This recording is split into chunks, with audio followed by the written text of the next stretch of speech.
Hope so की दुनिया। I hope आप सब ठीक होंगे, अच्छे होंगे। तो दोस्तों, आज हम बात करेंगे एक्यूजेशन की।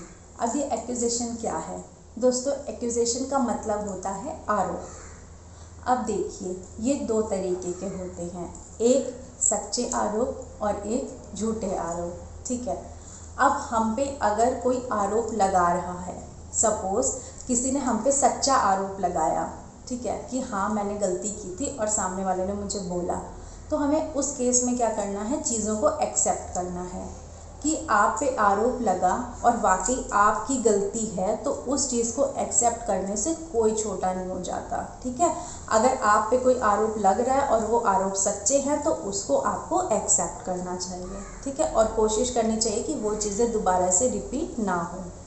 दूसरी चीज़ आती है दोस्तों फॉल्स एक्यूजेशन, जिसको हम बोलते हैं झूठे आरोप। अगर हम पे कोई झूठे आरोप लगा रहा है तो उस चीज़ से कैसे डील करना चाहिए? अब देखिए दोस्तों, स्वाभाविक सी बात है, हर स्वाभिमानी इंसान के लिए अगर कोई उस पर झूठा आरोप लगाता है तो चीज़ें बर्दाश्त के बाहर हो जाती हैं। ये मैं भी एक्सेप्ट करती हूँ।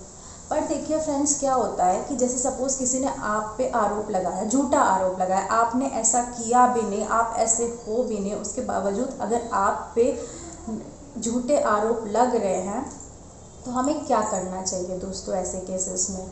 देखिए, अगर हम पे किसी ने आरोप लगाया, अब हमें क्या है, गुस्सा आएगा। ठीक है, अब हम गुस्से में जाके बोलेंगे इंसान को कि तुम्हारी हिम्मत कैसे हुई ऐसा बोलने की, मैंने तो ऐसा कुछ किया भी नहीं, मेरे पे आरोप क्यों लगाए गए। ठीक है, हम क्या गुस्से में बड़बड़ाएंगे। पर दोस्तों, ये रियलिटी है कि जब आपको गुस्सा आता है तो आपको कोई सुनना पसंद नहीं करता। ठीक है, कोई भी आपको नहीं सुनेगा अगर आप गुस्से में इस तरीके से बोलेंगे।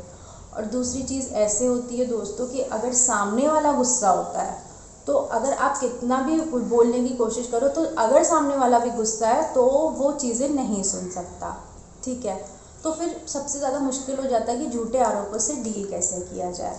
तो देखिए, हमें दो क्वालिटीज़ अपने अंदर डेवलप करने की ज़रूरत है। पहला है ट्रुथफुलनेस और दूसरा है दोस्तों बी काइंड, बी पेशेंस। अगर आप पे झूठे आरोप लगे हैं, सबसे पहली चीज़ आपको काइंड रहना चाहिए, आपको पेशेंस रखना चाहिए। ठीक है, आप काइंड रहेंगे, पेशेंस रहेंगे, उसके बाद आप पे जो आरोप लगे हैं आप उसे अपना एक माइंड मैप बनाइए कि हमारा इस चीज़ से लेना देना नहीं था और फिर भी हम पे आरोप लगे हैं। तो बहुत ही सहजता के साथ आप सामने वाले से बोलिए कि ये जो मेरे पे आरोप लगे हैं, ये जो एक्यूजेशन लगाया जा रहा है, ये पूरी तरीके से गलत है। आप अपने आप को, जो आपने के ऊपर झूठा आरोप लगा है, आप उनको पूरी सच्चाई बताइए कि ऐसी चीज़ें नहीं थी, ये आरोप आप जो लगा रहे हो वो चीज़ें गलत है। दोस्तों, हम गुस्से में बोलते हैं कि अरे यार हिम्मत कैसे हुई मेरे ऊपर ये आरोप लगाने की, वो आरोप लगाने की, तो सामने वाला सुनना पसंद नहीं करता है। तो अपने अंदर दो क्वालिटीज़ ज़रूर से डेवलप करिए, एक है ट्रुथफुलनेस की और दूसरी है बी काइंड, बी पेशेंस।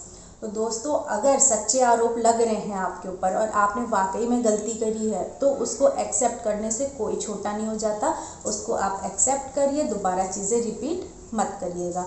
और दूसरा, अगर झूठे आरोप लग रहे हैं तो बस जो दो क्वालिटीज़ हैं उसका ध्यान रखिएगा, ट्रुथफुलनेस और बी काइंड। बाकी लाइफ में हैप्पी रहिए, पॉजिटिव रहिए। Thank you.